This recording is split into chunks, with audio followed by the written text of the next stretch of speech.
when their feet are like in the air. It's like, come on, man. Charlie's going to debunk the 4 most common conspiracy theories today. But first, let's hear how he actually became an astronaut. In September of 65, there was an article in the LA Times said NASA's looking for another group of astronauts. So I applied and got selected. And we reported in April of 66. There were 19 of us. Charlie started as a member of the Air Force, and after applying and getting interviewed by the first American in space, Alan B. Shepard, he was selected by NASA to be an Apollo astronaut. Pictured here is all 24 people that took part in the Apollo missions. There's Charlie, Neil Armstrong, Buzz Aldrin, and everyone else. These men had a very special task. They would be, and still are, the only people in human history to travel beyond low Earth orbit. They started geology training right away, within a couple of months. And we were picked for Apollo, so if we went to the moon, we were supposed to know what kind of rocks to pick up. So we started this extensive geology training that for me lasted for 6 years until I flew to the moon. Oh, how are you guys doing?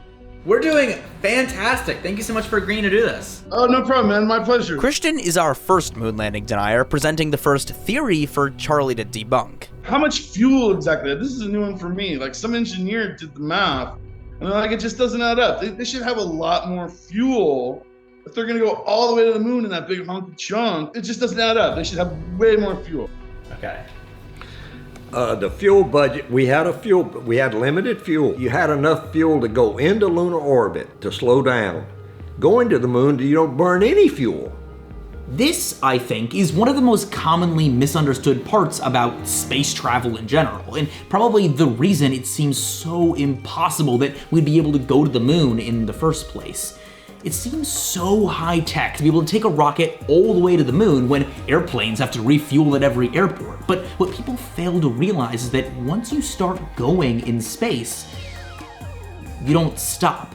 There's no air resistance because there's no air. If I threw a tennis ball at the moon from space, it would just keep going unless it hit something until it got there. So as soon as the rocket is going fast enough, it can just point itself at the moon and it won't stop until the pilots turn on their anti-thrust to slow them down once they've reached their destination.